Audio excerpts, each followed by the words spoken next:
Bienvenue sur le podcast À ventre ouvert, où je vous parle de protection de l'enfance, de maltraitance, d'inceste, de violences sexuelles, de traumatisme, de dissociation et plus généralement de troubles psychiques. Ce n'est pas très joyeux, mais c'est important. Aujourd'hui, nous accueillons Laurine, qui va nous parler de violences conjugales et de lutte face à la justice pour obtenir la garde de ses enfants. Dans son témoignage, nous voyons qu'il n'est toujours pas admis qu'un mari violent est un mauvais père, et que le père violent et défaillant peut même obtenir la garde totale des enfants. Bonjour Laurine, merci d'être avec nous aujourd'hui. Bonjour Louison, merci, merci pour ton invitation. Est-ce que tu pourrais te présenter ton âge, ce que tu fais dans la vie, si tu as des enfants, etc. Oui, alors, moi je m'appelle, Laurine, j'ai 37 ans, j'ai 2 enfants de 7 ans, des jumeaux, 2 petits garçons qui s'appellent Victor et Robin. J'habite à Marseille, je travaille, à mon compte. En fait, je suis, RH pour des boîtes qui se développent, mais pas sur Marseille, donc une à Berlin et une à Paris. Voilà. Et est-ce que tu pourrais, pour commencer, nous parler de ton enfance?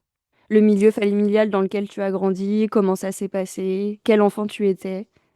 Ouais, moi j'ai grandi une partie de ma vie en France, jusqu'à mes 7 ans, je crois bien, ouais, jusqu'à mes 7 en fait, aux vacances de la Toussaint de CE1. J'habitais en France, pas très loin de Marseille, donc vers Aix, enfin dans un village qui s'appelle Cabriès, où j'ai pas de grands souvenirs de mon enfance. Et tout devient clair par contre à partir du moment où mes parents ont décidé d'aller s'installer en Côte d'Ivoire. Alors, parce que eux connaissaient ce pays de leur jeunesse, voilà. Donc ils ont décidé d'aller s'y installer avec mon frère et moi. Donc après, j'ai vécu quelques années en Côte d'Ivoire qui étaient plutôt des bonnes années. J'étais une enfant très sérieuse, trop sérieuse. C'est ce qui m'était reproché, on va dire, par mes maîtresses. Voilà.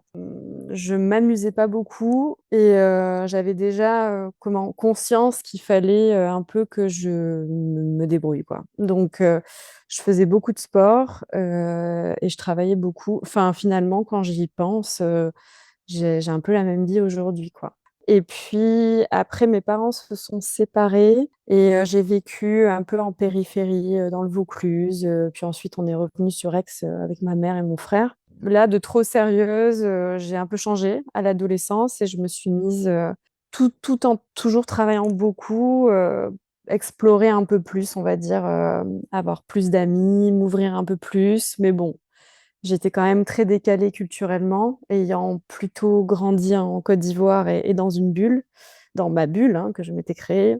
J'ai toujours été un peu décalée quand même. J'ai couronné, on va dire, ma vie d'ado par un épisode anorexique sévère à 17 ans. Mais j'en avais eu un autre en fait à 9 ans, mais j'ai mis du temps à faire le lien, enfin à me rendre compte que j'avais déjà vécu. Et à partir de là, quand je suis sortie de l'hospitalisation, enfin de l'hôpital quoi, qui était la Timone, je suis partie de chez ma mère et j'ai commencé une vie d'adulte beaucoup plus équilibrée à partir de là, quoi. Voilà. Plus tournée vers l'amitié, beaucoup moins vers le travail, et j'ai commencé à voyager à partir de, on va dire, à faire mes études, à m'installer à Lille, puis après à partir à l'étranger. Et est-ce que tu voudrais préciser comment ça se passait entre ton frère et toi, et aussi avec ton père, avec ta mère ou entre tes parents? T'es pas obligé si tu as pas envie. OK, non, mais ça peut permettre de comprendre peut-être. Comme tu veux, hein, te force pas. OK. Bah, alors avec mon frère, moi j'adore mon frère, il est plus grand que moi, il a 3 ans de plus que moi. C'est quelqu'un de vraiment, qui est hilarant, quoi. Enfin, vraiment, c'est la personne qui me fait le plus rire au monde et ça, je le dis tout le temps. En revanche, on voit pas les choses de la même manière, quoi. Voilà. Donc, on ne s'entend que sur les blagues, voilà. Il est pas hyper présent, hein, ça fait des années qu'on se voit plus, donc il est pas hyper présent dans ma vie, mais on s'écrit toujours pour se faire rire, à peu près, plusieurs fois par jour, hein. Ouais, donc c'est une relation vraiment basée les bêtises, quoi. Voilà, on a toujours été un peu comme ça. Ensuite, ma mère, on commence à se reparler. Bon, après, on a une relation qui a été, très difficile et quand je reprends un petit peu mon histoire, je pense que mon côté extrêmement sérieux et responsable est lié au fait que, en fait, ma mère m'a surchargée, de responsabilités, très vite en me disant qu'il fallait absolument que je sois indépendante, que je sois une personne indépendante, que j'avais pas le droit de compter sur les autres et cetera. Sauf qu'elle ne me montrait pas vraiment le chemin puisqu'elle était très dépendante de mon père. Et puis alors elle est restée très dépendante, des années durant, de mon père, même après leur séparation parce qu'elle a éduqué, l'enfant, de mon père, qui est ma demi-sœur, pour garder finalement ce lien de dépendance avec lui aussi et ce lien financier, quoi. OK. Mais j'ai 20 ans d'écart avec ma sœur, donc c'est plutôt elle qui l'a géré seule et moi j'étais adulte donc et j'avais mes enfants donc j'ai été présente pour ma sœur mais un peu de loin. Donc une relation où c'était un petit peu moi le parent quand même encore aujourd'hui, ouais. Et avec mon père, il a été, complètement absent de ma vie, des années durant. J'ai même pas de souvenir de lui, précis. Je commence à me souvenir de mon père à partir du moment où, j'étais bien obligée d'aller le voir quand lui était en Côte d'Ivoire et que moi j'habitais en France. Donc c'était une espèce de garde alternée, folle, dans laquelle je vivais.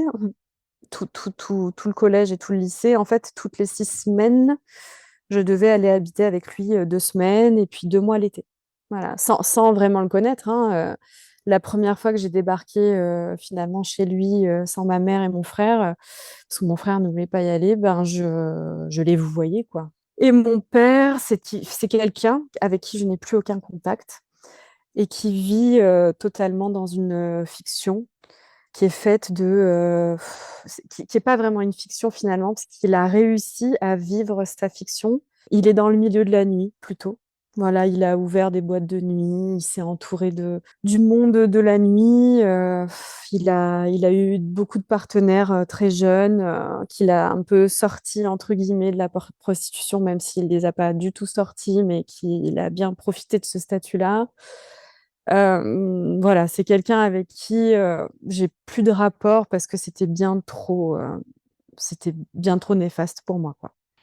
Et donc, est-ce que tu veux parler de la façon dont tu as rencontré le père de tes enfants?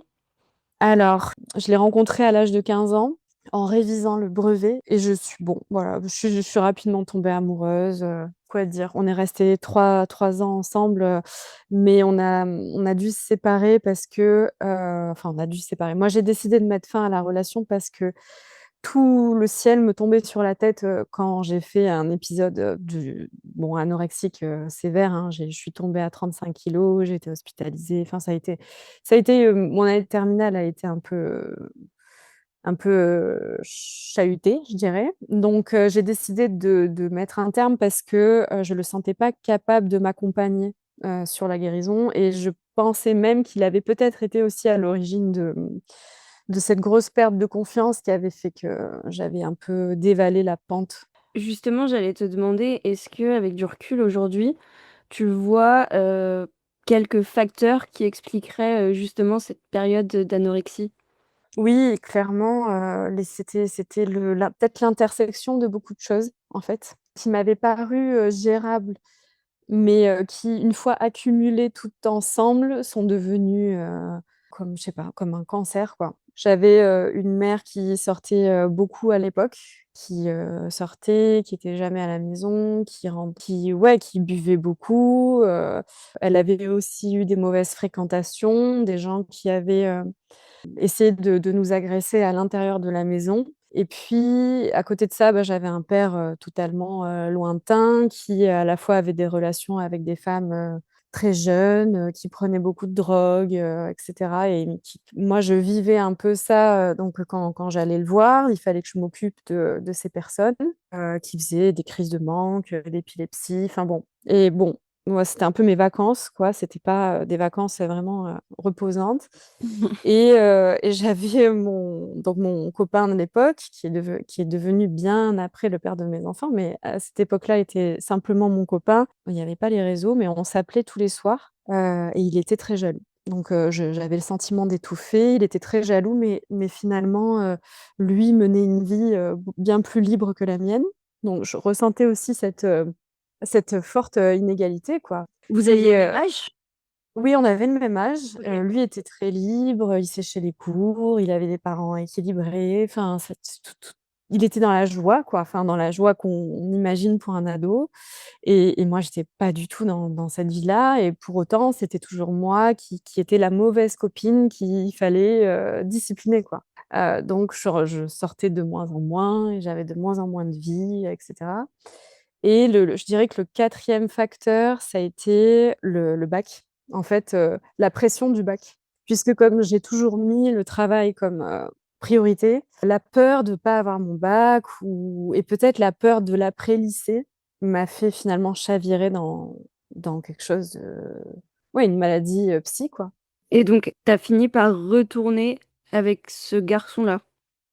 C'est ça. En fait, j'ai fait un très long parcours. Parfois, je me dis: «Mais pourquoi?»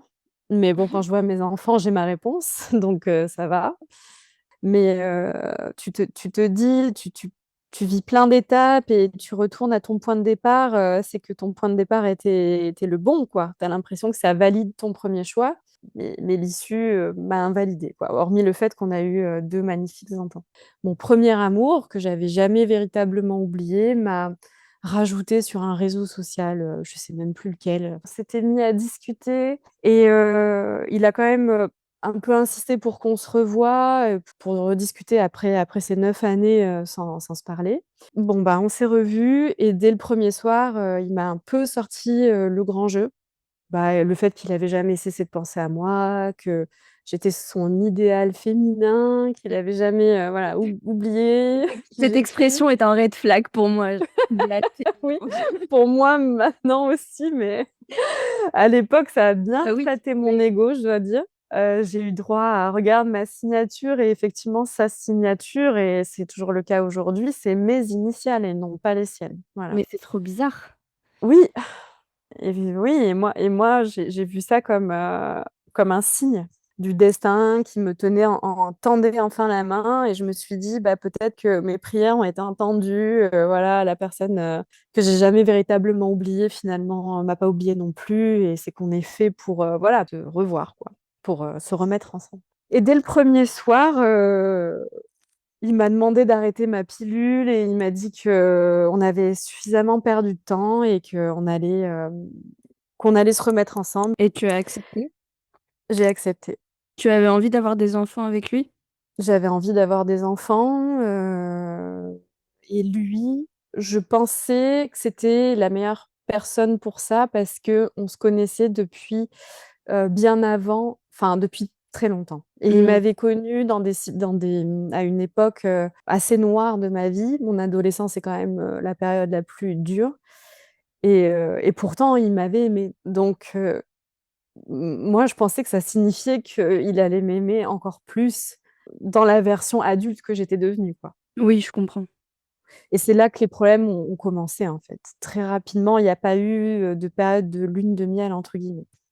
Très rapidement, en fait, je me suis rendu compte qu'il avait pas terminé sa précédente, relation. Il y a eu des accroches assez tonitruantes, dès le départ, mais j'avais toujours cette conviction que, je pourrais pas trouver mieux de toute façon comme, partenaire, parce que lui, il m'aimait pour, finalement l'ado que j'avais été. OK. Et tu es tombée enceinte rapidement? Non, moi j'ai attendu un petit peu parce que je voulais pas, enfin je voulais, encore une fois, je voulais travailler. Donc j'ai trouvé un travail, j'ai bossé. J'ai décidé d'arrêter la pilule suite à une grosse dispute qu'on a eue. Je savais plus vraiment comment, remettre du ciment dans ce couple, et je lui ai proposé, qu'on ait des enfants, ce qu'il a accepté puisque lui attendait ça depuis longtemps, et voilà, ça a été un enchaînement de choix, un peu, bizarres, hein, qu'on fait dans le moment, pour sauver une relation. Donc j'ai arrêté la pilule et j'ai eu la chance, de tomber enceinte, tout de suite, et j'ai eu la chance d'apprendre, que j'attendais deux bébés, quoi. Et comment ça s'est passé la grossesse? À la fois toi, comment tu l'as vécu et comment ça se passait dans le couple? Est-ce que son comportement, il était différent ou Est-ce que ça se passait bien entre vous? Ça a été une période qui s'est très bien passée, voilà, on préparait l'arrivée des jumeaux. En plus, les jumeaux, enfin, lui étant jumeau aussi, il a un frère jumeau. Ouais, je pense qu'il l'a vécu comme un presque comme la certitude que c'était bien ses enfants, enfin, je sais pas.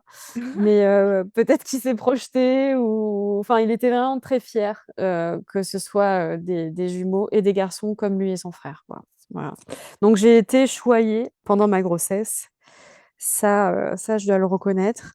Ils sont arrivés dans des conditions un peu difficiles d'ailleurs parce que donc c'était des vrais jumeaux. J'avais une allo-immunisation, c'est-à-dire que j'avais une résistance contre le rhésus positif, parce que j'ai un rhésus, négatif sanguin. Donc c'est assez dangereux pour les bébés. Donc j'étais très suivie, à l'hôpital Nord et lui, bah, prenait toujours, des jours, off pour m'amener, pour rester avec moi dans la salle d'attente. Donc pour ça, j'ai été quand même bien accompagnée. Ensuite, on avait un bébé qui avait pas de cordon ombilical et qui grossissait pas très vite. Finalement, par, décision des médecins, j'ai eu un déclenchement, au bout de 7 mois et demi et les jumeaux sont restés, un peu en réa, puis après beaucoup en néonat pour régler ce problème d'anticorps. Ils étaient gorgés d'anticorps qui les attaquaient, qui étaient mes anticorps. Donc Ah mince. assez dur pour une mère. Ouais, ouais, assez dur, mais bon. Ça a été 15 jours, vraiment intensifs, mais on a été super bien accompagnés par le service de néonat de l'hôpital Nord. Puis après moi, j'ai pris un congé, très, très long. J'ai pas travaillé, quasiment 3 ans pour rester avec eux. En fait, tu les as gardés jusqu'à ce qu'ils entrent en maternelle, c'est ça? C'est ça, alors, ils allaient quand même à la crèche un petit peu, 2-3 jours par semaine. Enfin, on faisait quand même un peu d'épisodes de sociabilisation avec d'autres enfants, C'est bien. pour que moi aussi je puisse un peu me reposer parce que, et j'ai suivi aussi une formation à côté, quoi. Je voulais quand même, m'occuper un peu de moi. Finalement, on s'est séparés quand ils ont eu 2 ans et demi. Tu vois, ils ont eu la rentrée scolaire, donc c'est là que moi, j'ai dû démarrer ma bataille pour la garde. Mais du coup, comment ça s'est passé les 2 ans et demi en famille avec, ton ex et avec les enfants? Et qu'est-ce qui a abouti à cette, séparation? Alors, c'est difficile de décrire 2 ans et demi comme ça. Je Le vais ti faire les gros blocs, je pense, OK. dont je me souviens encore aujourd'hui, mais on a eu quelques mois de solidarité assez forte autour, des bébés, quand ils étaient vraiment, minuscules, quoi. Et puis, avec le temps, j'ai eu la quand lui a repris le boulot et que moi j'étais à la maison, donc assez rapidement en fait, hein, puisqu'il avait que 15 jours de congé. Il a dû prendre 15 jours de plus pour faire un mois, quoi, voilà, et au bout d'un mois, il a repris. À partir de là, la charge a été sur mes épaules, énormément, évidemment, ce qui était normal puisque j'étais à la maison et que moi je travaillais pas, mais c'était très épuisant. J'avais jusqu'à, 20-25 biberons par jour. Ces messieurs ne dormaient pas en même temps et ça a été ça 2 ans. Donc j'étais vraiment très épuisée et c'est là que progressivement j'ai un peu resombré dans l'anorexie aussi, je pense. Et je pense que, j'ai pas voulu, mettre en danger mon couple peut-être à l'époque et mon corps a un peu «obéi» entre guillemets à cette injonction de, tu dois rester désirable, en fait. Et puis, lui a commencé à énormément s'absenter et à tenir des discours qui m'inquiétaient un petit peu. Alors on n'avait déjà pas du tout la même perception de l'éducation finalement et ça, c'est quelque chose que j'avais pas anticipé. J'avais pas anticipé qu'on prendrait des chemins aussi, lointains l'un de l'autre. Par exemple, je me souviens que quand les bébés dormaient, il me disait, enfin comme ils dormaient pas justement en même temps et que c'était épuisant, il me disait, «Bah, moi j'ai jamais demandé à en avoir 2». En plus, il était content au début, donc Oui, c'était valorisant et puis tout d'un coup, voilà quoi, flemme. C'était, «J'en aurais un comme Victor, ça me suffirait». Bah, parce que Victor, c'était le plus gros, c'était celui qui avait le moins de problèmes, il dormait bien, enfin, il était moins, on va dire, un peu moins, il pleurait moins, enfin, plus gérable, quoi. mmh. Voilà, et Robin était né plus petit, pleurait plus, voilà, on va dire, s'exprimait plus et dormait moins bien. Mais ce qui est logique quand on met un bébé, très léger. Puis après, il me disait, des choses comme, «Moi, s'il dormait tout le temps, ça m'irait». Ouais, donc tu veux qu'il soit mort, quoi? Et c'est ce que j'avais répondu. Oui, bah, oui. Et j'ai commencé à trouver qu'il y avait quand même des alertes sur sa façon de parler des enfants. Puis ensuite, il y a eu aussi les notions d'éducation. Moi, j'ai commencé à beaucoup me renseigner et à dire: «Non, je plaide pour, la motricité libre, je veux que les enfants, voilà, s'assoient à leur rythme, enfin se retournent à leur rythme». Et donc à partir de là, je suis passée pour, une folle furieuse aux yeux de sa famille. Je supportais pas qu'il soit porté n'importe comment, tout simplement parce qu'il faisait des régurgitations acides. Mais bon, on a commencé à s'écharper sur ces petits sujets et progressivement, on va dire que le divorce, s'est installé, quoi. Il a commencé à être très absent. Alors, au départ, c'est le prétexte, enfin, c'était pas un prétexte, hein, c'est la réalité, c'est qu'il se déplaçait beaucoup. Mais le deal, c'était que, étant donné que les jumeaux étaient arrivés, je lui avais demandé de se déplacer moins. Au contraire, il a demandé à avoir, l'international, quoi, à pouvoir partir, sur des chantiers loin. Après, il s'est absenté pour d'autres raisons que je n'ai jamais réussi à éclairer, mais il partait des week-ends entiers, quoi, sans donner de nouvelles, j'arrivais plus à le joindre. Tu m'avais Mmh. parlé de problèmes d'alcool aussi, je crois. Oui, alors c'est vrai qu'après, ça s'est amplifié pendant le covid. Là, la pression, familiale a été peut-être trop forte pour lui, le fait de devoir, me supporter les enfants. Enfin, je me souviens d'une soirée où il était sorti, il était rentré, il avait tellement bu que, il avait vomi et il s'était endormi dans son vomi. Et moi, à l'époque, j'avais compris qu'il fallait que je quitte ce couple. Et donc c'est vrai que j'avais été conseillée par une avocate qui m'avait demandé de d'abord préparer un dossier avant de pouvoir vraiment partir, étant donné que moi, j'avais pas les conditions qui me permettaient d'être crédible devant un JAF.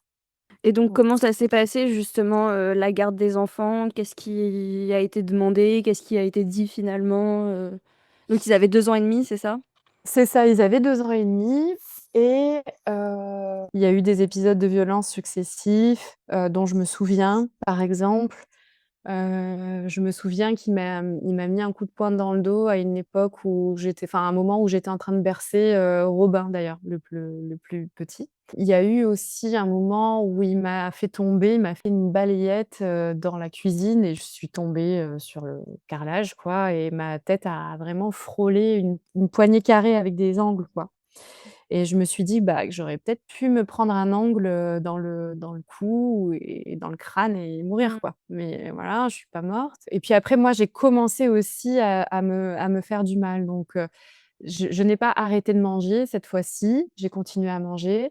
Mais je me souviens avoir, des moments où je me sentais très vide, totalement vide. En fait, comme il ne me parlait pas, qu'il me regardait pas et qu'il était constamment, voilà, avec ses potes, avec sa famille, devant le foot, à écouter des podcasts de foot la nuit, à dormir de son côté. Enfin, on était vraiment, ça avait dérivé fort, quoi. Et comme c'était la seule personne presque adulte que je voyais dans mes journées, le fait que lui ne m'adresse pas la parole ou ne me regarde pas quand il parlait, s'adresse directement aux enfants sans jamais me parler, j'avais l'impression de plus exister.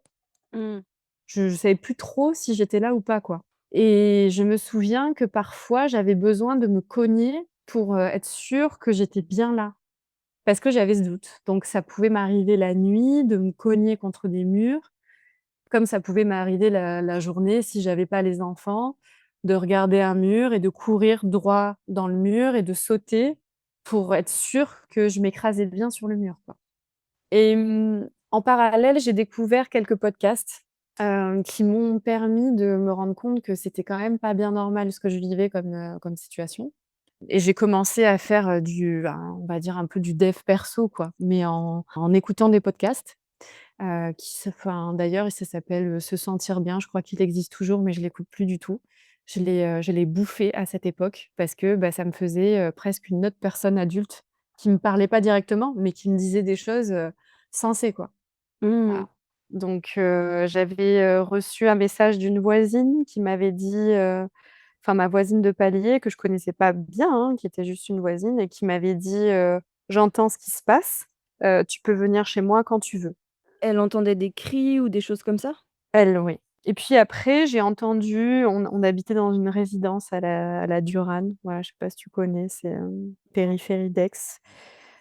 C'est, assez résidentiel, c'est très mort, c'est vraiment, horrible et donc j'avais une amie qui habitait là aussi, enfin une amie de collège, qui par hasard habitait, dans cette résidence, en fait et qui m'avait dit, un peu sur le ton de la plaisanterie, «Ah, j'ai parlé d'un appart à vendre et il y a un monsieur qui m'a dit: "Est-ce que c'est celui du grand fou qui hurle sur sa femme, toute la journée?"» Ça parlait de ton gars, quoi. Toute la journée et elle qui pleure sur son balcon et Ah donc ma non, pote m'a quand même écrit pour me dire que c'était un peu ce qui se disait, quoi. c'est trop Voilà triste. et en fait, le grand con, c'était forcément lui puisqu'il mesure 1,95 m donc ça lui allait à ravir, quoi. Ouais, ouais. Je savais que ça pouvait pas être un autre, voilà.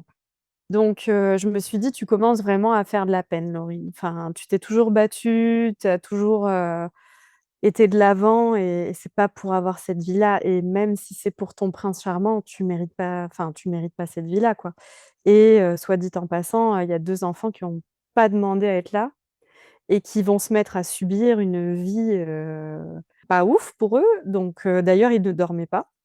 Donc à partir de là, j'ai commencé vraiment à m'activer dans ma tête, et à partir de là, j'ai commencé à me renseigner. On m'a informée, on m'a donné un nom d'avocate.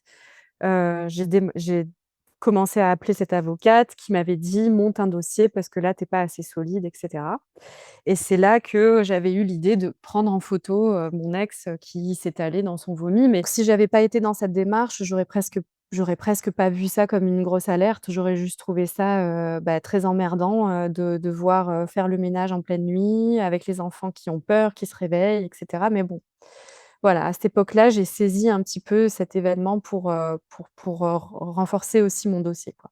Le moment où on s'est séparés, en fait, c'était le jour de mon anniversaire et en fait, ce jour-là, je ne sais pas pourquoi, il s'est mis à hurler dans la voiture que j'étais, une enfant de bof, que j'allais éduquer nos enfants comme des bofs, et que moi-même j'étais une grosse bof, quoi. Bon, bah, alors j'ai pas trop, voilà, c'était pas quelqu'un qui avait l'habitude de traiter les gens de bof en plus, donc c'était étonnant que ça vienne de lui, mais encore une fois, c'était une crise. Il avait hurlé, c'était moi qui conduisais, donc je me souviens que j'avais garé la voiture à un endroit, je lui avais demandé de sortir et ensuite j'étais repartie pour me garer à un autre, pour gagner presque, 300 m, et je m'étais dit: «Sur ces 300 mètres, il faut que tu sortes, les 2 enfants, que tu cours à ton appart, et que tu fermes à clé» et en fait, c'est Ouais. ce que j'ai fait.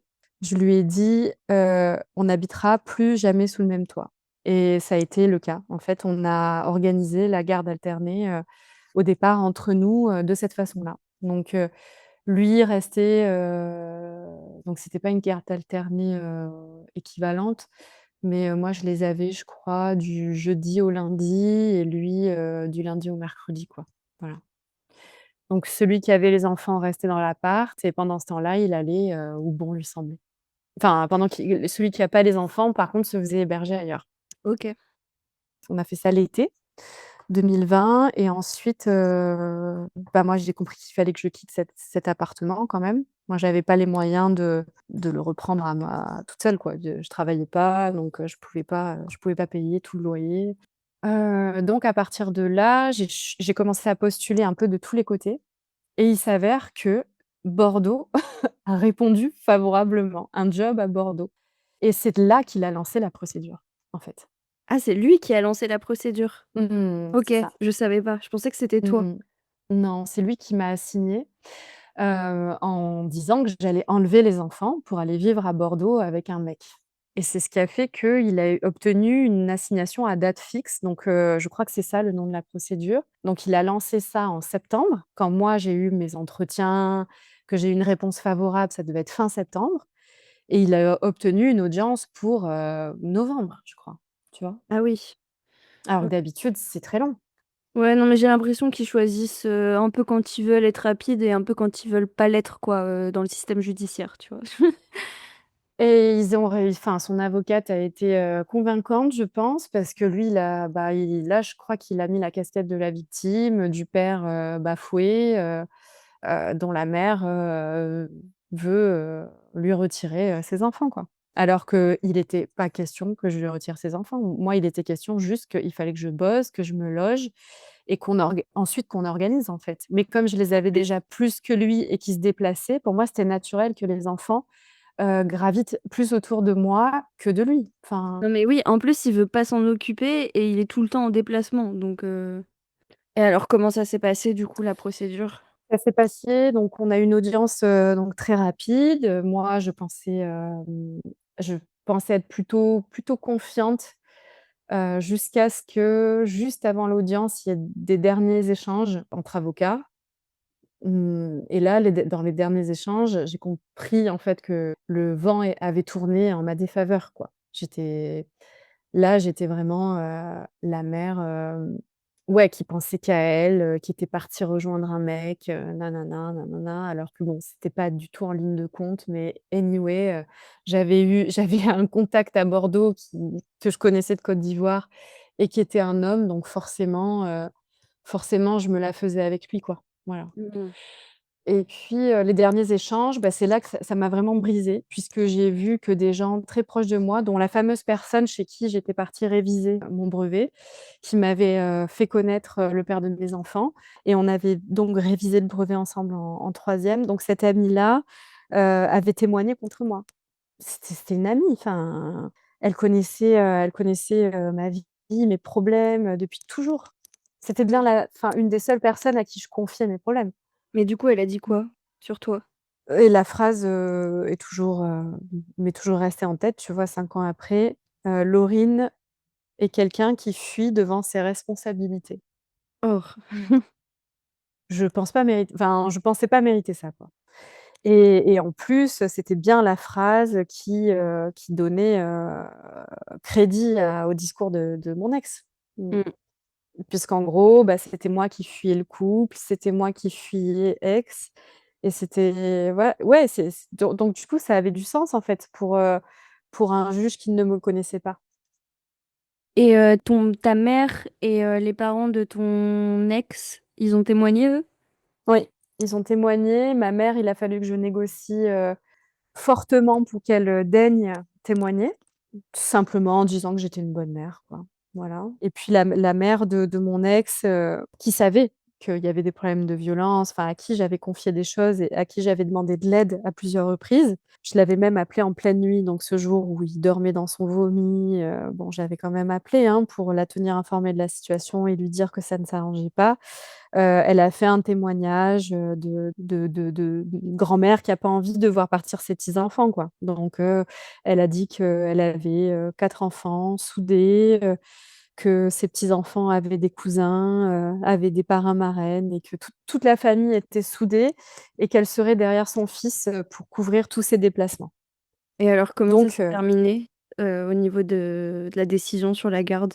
alors pendant l'audience, j'ai compris que j'étais pas en odeur de sainteté parce que j'ai eu, bah, la juge qui m'a un peu remonté les bretelles. Voilà, elle est sortie de sa neutralité, donc j'ai compris que c'était pas bon pour moi, et en fait, en sortant voilà, on a eu rapidement la décision, et en fait, c'est lui qui a obtenu une garde exclusive, et j'avais un droit de visite, d'1 fois par mois. Oh là là, c'est vraiment pas beaucoup en plus. C'est peu, hein? Mmh. Ouais et puis le père est violent, quoi. Ouais, ouais, et puis ils avaient tous les éléments, hein. Il y avait quand même, des captures écran de messages de ma voisine qui disaient enfin bon, voilà, il y avait quand même eu beaucoup d'éléments. J'ai pas forcément mis tous les témoignages que j'ai obtenus, peut-être pour pas trop le salir, je sais pas, mais peut-être que j'aurais dû les mettre. Mais en tout cas, j'ai obtenu, un droit de visite de 48 heures par mois. Et en fait, moi, je me suis jamais, décomposée. À ce moment-là, quand on est vraiment dans la lutte, je crois que il y a rien qui nous démonte, en fait. Moi, je me suis dit: «Mais de toute façon, il va même pas les garder 3 jours, donc quoi qu'il, ça ne sera jamais appliqué». Donc je le sais, ça ne sera jamais appliqué. Donc je l'ai appelé immédiatement et je lui ai dit, «Bah, c'est bien, félicitations, tu féliciteras ton avocate, tu es bien passée pour ce que tu n'es pas, mais en tout cas, bravo, vous avez réussi votre coup. Ceci dit, je te laisserai pas faire, quoi». Et il m'a dit, «Mais évidemment, le but, n'est pas de t'enlever les enfants, on reste sur le même rythme». OK. Donc on est resté sur le même rythme, c'est-à-dire que moi j'avais mon job à Bordeaux, mon logement à Bordeaux et je prenais alors c'est pas du tout écologique, hein, ce que je vais dire, mais comme c'était Covid, les EasyJet étaient à 10 balles à peu près. Donc OK. je prenais le EasyJet le lundi matin, j'allais travailler à Bordeaux lundi, mardi, mercredi, je prenais le EasyJet le jeudi et je les récupérais à la crèche le jeudi midi, jusqu'au lundi matin où je les déposais à la crèche. Ça a duré le temps quasiment d'une période d'essai, quoi. J'ai dû faire 3 mois comme ça, mais j'étais épuisée. Je travaillais comme, une bête, pendant 3 jours et ensuite j'avais les enfants petits et il fallait ramasser les pots cassés de la semaine, quoi. Parce que bon, ils venaient quand même de subir, une séparation de leur mère, de toutes nouvelles habitudes. Ils étaient beaucoup chez leurs grands-parents. Enfin les petits, fallait les récupérer, quoi. Voilà. Mmh. Donc j'étais complètement épuisée, j'ai fait ça 3 mois et mon avocat me coachait, tous les jours, m'appelait, il voulait pas que je baisse, enfin, dans ma motivation et j'ai commencé à postuler à Marseille. J'ai compris que de toute façon mon projet Bordeaux, voilà, ça allait être vraiment complexe, mais c'était pas grave, ça me faisait une première expérience et donc de là, j'avais reçu un appel providentiel, hein, d'un job sur lequel j'avais postulé. J'avais passé un premier entretien et là, j'avais même eu un entretien visio et là, en fait, le gars m'appelait, le directeur, pour me dire, que c'était moi qui choisissais. De là, donc ma mère ne m'a toujours pas accueillie, avec mes enfants. Donc j'ai pris un appart-hôtel autour d'Aix. J'avais qu'une chambre et je devais les mettre, à la crèche, hyper tôt parce que, bah, le job démarrait à 9 heures à Lumini et moi, j'étais en banlieue d'Aix, quoi. Donc j'avais 1 heure de route, quasiment. Heureusement, encore une fois, j'ai eu une chance extraordinaire dans ma vie. J'ai souvent des gros coups de chance, faut dire, enfin, malgré tout. Et là, coup de chance, la boîte m'annonce dès le premier jour qu'en fait, je suis là pour organiser le déménagement de cette boîte. Mon trajet passait de 1 heure à, 20 minutes, quoi. Et là, ben, on a eu une vie à peu près correcte. C'est là qu'on est reparti en guerre avec mon avocat. Là, j'avais, même trouvé un appartement. J'avais un job en CDI et j'avais des revenus à peu près corrects. Donc on a fait une, convention parentale.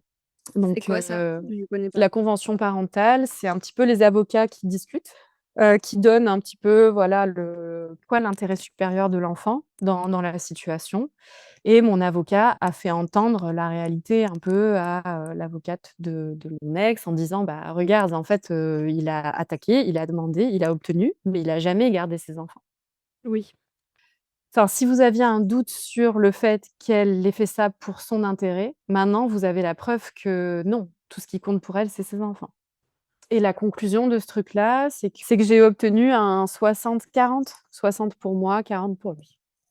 Là, aujourd'hui, donc on a toujours le même texte, la même convention parentale signée, on n'a pas fait d'édition, mais aujourd'hui, on est passé en garde alternée parce qu'il y a eu après encore un épisode où je lui ai demandé de venir s'installer à Marseille. Moi, j'avais vécu, malgré tout des bonnes années étudiantes, en prépa à Marseille. J'avais eu des bons amis et qui sont restés d'ailleurs des amis, pour certains. Donc lui, sa contre-proposition, ça a été: «Je viens m'installer à Marseille, à côté de chez elle, mais je veux mes enfants à 50-50». Et donc c'est Voilà. ce qui est toujours d'actualité aujourd'hui? C'est ce qui est toujours d'actualité aujourd'hui, donc on fait du vendredi au vendredi. Et alors depuis le début, on parle de ton ex, de toi, des avocats et on n'a pas encore parlé de comment les enfants vivent tout ça. Est-ce qu'ils ont pu te dire des choses? Comment ils vivaient les périodes chez ton ex-conjoint? Comment ils se sentent aujourd'hui? Est-ce que tu as des choses à dire là-dessus? Parce que ça doit être aussi, fatigant pour eux, le changement d'environnement, tout ce qui se passe. C'est vrai, ouais. Bah, alors, j'ai beaucoup de chance, dans le sens où mes enfants sont, vraiment des boules de joie, quoi. C'est des enfants méga joyeux, qui parlent beaucoup, qui s'expriment beaucoup, qui sont méga actifs. Enfin, vraiment, j'ai vraiment eu beaucoup de chance avec mes enfants. Ils ont pas enfin, il y a pas eu de vrai, retentissement, sur eux. Enfin, en tout cas, pas pour le moment, tu vois? On s'en rend pas compte pour le moment. Je dirais qu'ils ont été plutôt équilibrés, ils se sont bien développés, c'est des enfants heureux, quoi. Après, là, depuis peu, enfin, j'ai des conversations avec eux qui commencent à un peu, nuancer ce tableau, quoi. C'est-à-dire? Par exemple, il y a quelque temps, j'ai mon fils, Robin, qui a commencé à avoir des problèmes de continence, il se faisait caca dessus. Et moi, j'ai eu une période assez down, en fait, en 2024, 2020 de tout 2025, en fait, ça a été une année assez down. Je me suis mise à mon compte, j'ai eu, tout bêtement une peine de cœur, alors que bon, j'avais réussi à ne jamais souffrir de ça. Et j'ai eu une année où j'étais presque un peu déconnectée de mes enfants parce que pour moi, c'était un sujet acquis, ils étaient heureux, tout roulait, le père, ça allait, enfin voilà. Comme quoi, dès qu'on baisse un peu au niveau vigilance, on est un peu rattrapé par la réalité. Et là, mon fils a commencé à se faire caca dessus. Et je me suis dit: «Bah, écoute Laurine, tu peut-être le cœur brisé, C'est un symptôme hyper alarmant en vrai, plus que l'énurésie. Enfin, tu sais, l'énurésie, c'est quand on se fait pipi dessus. pipi». Mmh. Encoprésie, c'est caca dessus. Et en général, l'encoprésie, c'est encore plus alarmant que l'énurésie, quoi. Les médecins, ils ont dit quelque chose à ce niveau-là? Ben, en fait, je suis pas passée par la case médecin, je t'avoue, je suis allée direct voir un psy. OK. Parce que j'avais eu un vague souvenir d'une médecin d'ailleurs, une médecin qui est une amie de ma mère qui a 2 enfants et qui m'avait dit: «Caca, c'est le père». Ah non, mais c'est quoi cette vieille psychanalyste, de merde là?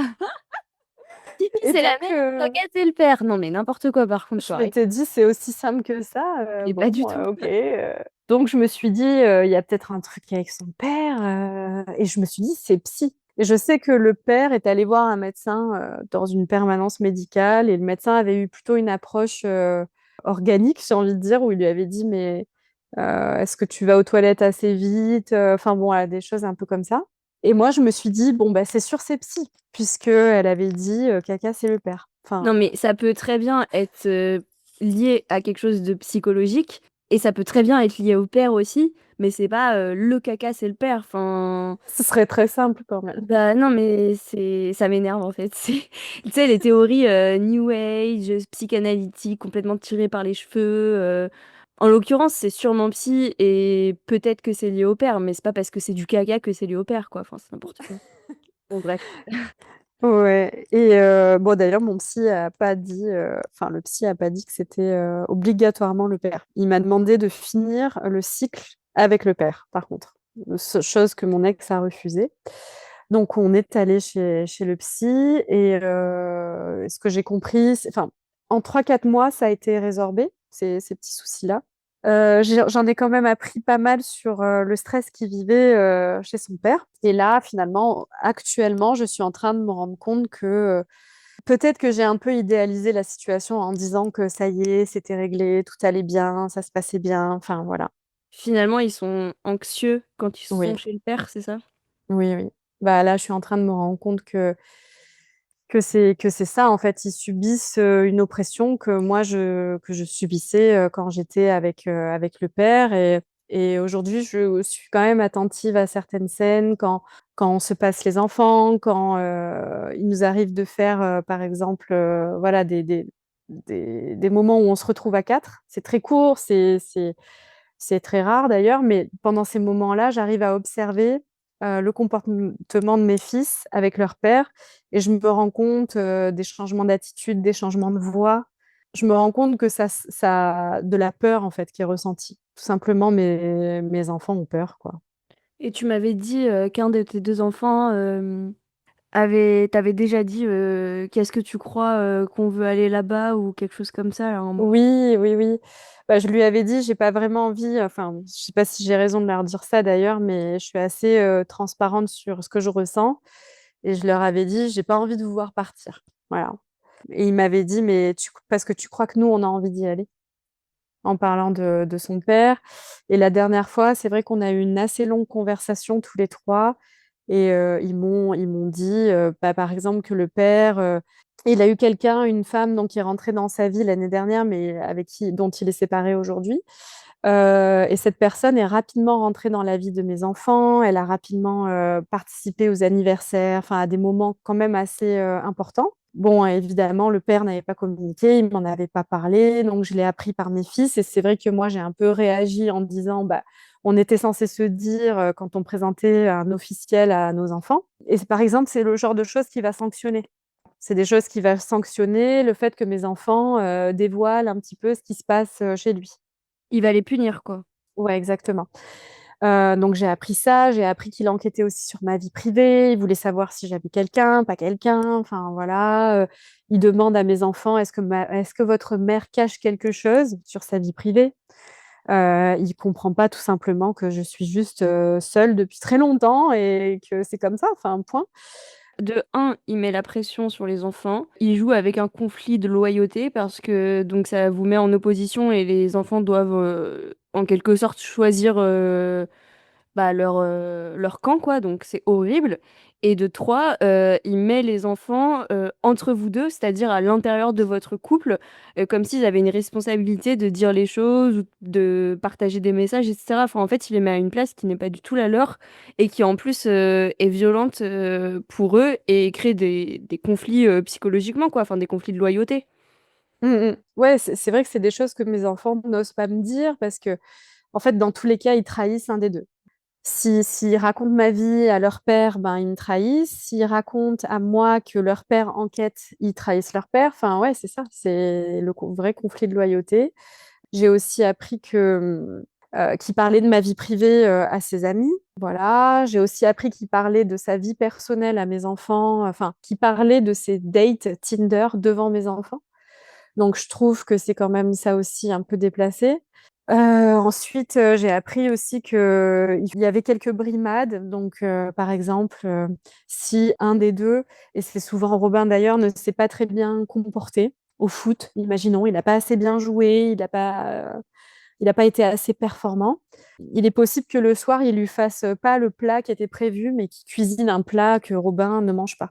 OK. Voilà, parce que mon fils, il a, enfin, en tout cas Robin, il a des goûts un peu, pas très larges, quoi. Il aime pas grand-chose au niveau cuisine, donc quand on veut lui faire plaisir, faut faire des trucs très simples, quoi. Et en revanche, si on sort un peu de son spectre, on sait qu'il va pas manger, quoi. Et ça, mon ex se gêne pas pour le faire. Ou alors, mes enfants m'ont dit: «Bah, aujourd'hui, notre vie, c'est soit la tablette», enfin, en gros, on joue sur une tablette, soit on est gardé par, les grands-parents, soit on est puni.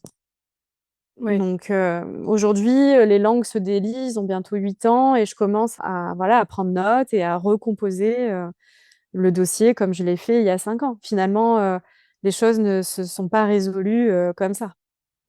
Et c'est quoi toi tes projets pour la suite et qu'est-ce que tu voudrais dans l'idéal?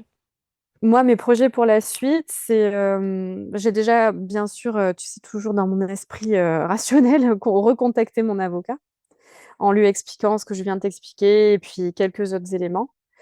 Sur des choses que je trouve bizarres, voilà. Pour lui, on doit continuer à négocier. Continuer à négocier, ça veut dire, se poser tous les 4 enfin, en gros, mes enfants et mon ex autour d'une table et qu'eux puissent, enfin exprimer qu'ils souhaitent rester plus avec leur mère, tout simplement. Parce qu'aujourd'hui, quand je leur demande: «Est-ce que dans l'idéal, vous préféreriez du coup rester là?» Ils me disent: «Oui, mais on veut pas le laisser tout seul». Donc c'est pas vraiment un «oui, on est bien chez lui», c'est plus, on veut pas abandonner notre père, quoi. Donc ils sont en empathie avec leur père plus que ce qu'ils ne pensent à eux-mêmes, finalement, j'ai l'impression. Donc ce que veut dire l'avocat par là, c'est, vous devez vous entendre et il doit prendre, en considération, la volonté de ses enfants et qu'on arrive à ce que les enfants aient une résidence principale chez moi. Mais j'ai l'impression depuis des années d'avoir, la barre d'un gros navire et d'avoir des courants contraires, en fait, tu vois? Et de devoir redresser tout doucement, tout doucement, tout doucement, Mmh. tout doucement pour pas que ça casse. J'espère que tes enfants vont continuer à garder leur joie et vont bien grandir et qu'ils Merci. arriveront à aussi se défaire un peu de ce conflit de loyauté justement et à penser, à eux avant de penser au bien-être des parents, quoi, parce que c'est vraiment un truc difficile quand on est enfant de Mmh. se faire passer avant ses parents. Enfin, tu sais, comme tu dis qu'ils veulent pas laisser leur père tout seul et tout. Oui, oui. Même quand on est grand, même quand on est adulte, Mmh mh. je parle en connaissance de cause, c'est compliqué, quoi, de laisser tomber, pas laisser tomber, mais de penser à soi avant de penser à ses parents, quoi. C'est vrai, bah, là, je sais pas trop s'ils sont déjà capables de le faire ou pas. Bon, j'essaye de discuter, et j'essaye aussi enfin, moi, je crois beaucoup à l'exemple, en fait. Ce que tu veux inculquer à tes enfants, essaye de l'appliquer toi-même. Et ils s'entendent bien entre eux, Ils les s'adorent, 2? Ils ouais. s'adorent. C'est cool Ouais, ça, ouais. ça leur permet d'être solidaires, quoi. Oui, oui, je pense que c'est même, la raison pour laquelle ils ont pas vraiment, subi, la séparation et tous ces trucs de plein fouet. C'est pourquoi ils ont pas été trop marqués, en fait. Je pense Moi, que ça, c'est comme vraiment, tu dis, il y a oui, eu quand peut-être même qu'on le verra plus tard. enfin, l'encoprésie, le stress, on verra, mais Oui, dans tous les cas, oui, il y d'être a déjà eu ensemble, d'avoir une mère qui veut leur bien et qui fait tout son possible, tout ça, ça aide, quoi. leur noyau dur, les a quand même aidés. Ok. Est-ce que tu voudrais ajouter quelque chose avant qu'on termine? Je sais pas si tu as terminé de dire ce que tu voulais dire. Peut-être qu'on s'en rend pas bien compte quand j'explique les choses parce que je les explique avec, du recul. Mais on est quand même dans un système qui broie les personnes qui sont les personnes, les plus fragiles du couple, économiquement, on va dire. Et j'ai trouvé ça quand même incroyable que la justice donne la priorité à la personne la plus stable sur le papier, mais avec qui les enfants n'avaient, pas vraiment créé de lien, c'est-à-dire le père, quoi. Et puis Enfin, avec un père violent en plus. Il y avait des oui, il témoignages faut qui le allaient dire, dans ce oui. sens-là, quoi. Violent, absent. Bah, en fait, c'était assez fou parce que quand tu dois te séparer d'une personne violente, normalement, le bon truc à faire, c'est partir vite. Mais partir vite, ça veut dire trouver un logement. Mais du coup, pour trouver un logement, il faut que tu sois solvable. Bah, du coup, pour être solvable, il faut que tu bosses. Mais du coup, pour que tu bosses, ben, tu dois chercher du taf et en fait, tu dois subir encore des violences. Et si tu subis encore des violences, tu as de moins en moins confiance en toi et tu es de moins en moins apte à trouver un travail et donc un logement et donc à partir.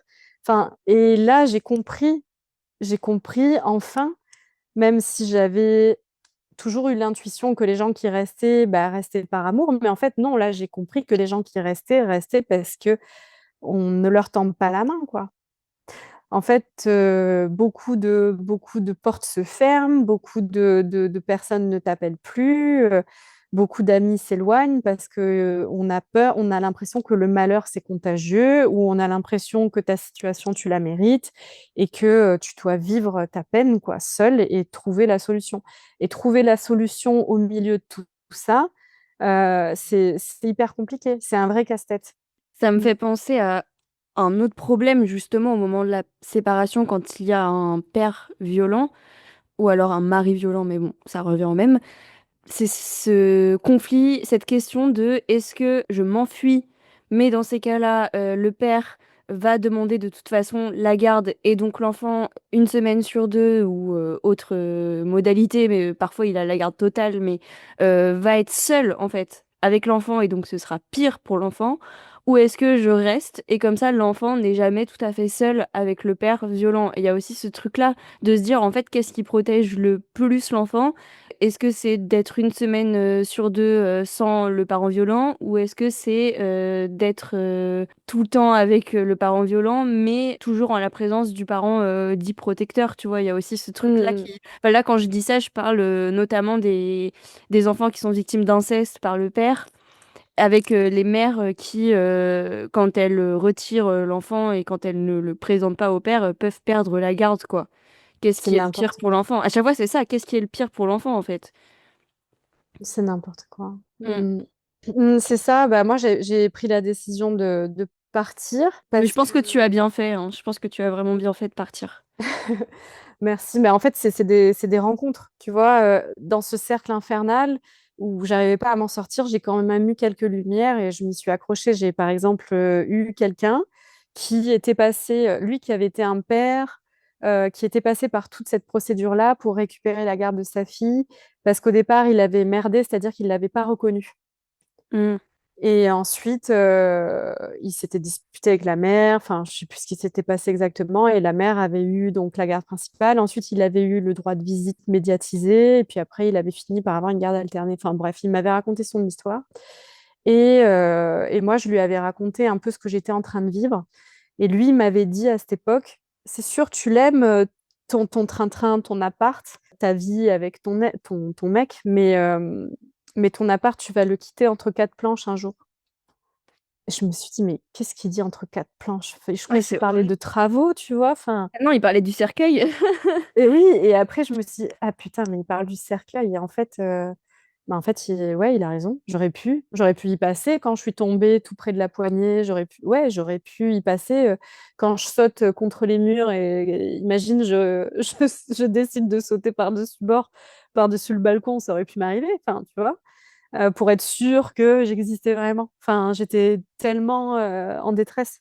Donc là, j'ai eu comme un déclic en me disant, ouais, bon, là, non. En fait, si tu veux être une bonne mère pour tes enfants, il faut déjà que tu existes.